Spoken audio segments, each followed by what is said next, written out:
देखें, जो बंदा सच्चा होता है ना, वो जब किसी से मोहब्बत करता है तो दिल से करता है, वो जब किसी को छोड़ता है ना तो दिल से निकाल देता है।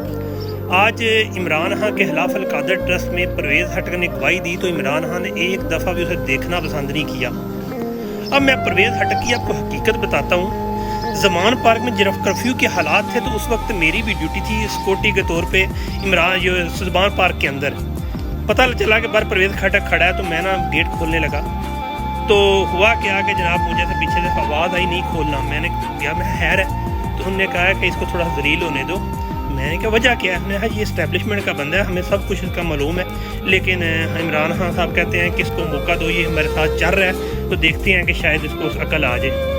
यानी कि जब परवेज़ हटक ने प्रेस कॉन्फ्रेंस की थी उससे 3 माह पहले भी ये जो वाक़या आपको बता रहा हूँ, उस वक्त मेरी ड्यूटी थी और परवेज़ हटक को आधा घंटा बाद जलील किया गया था। तो खान साहब की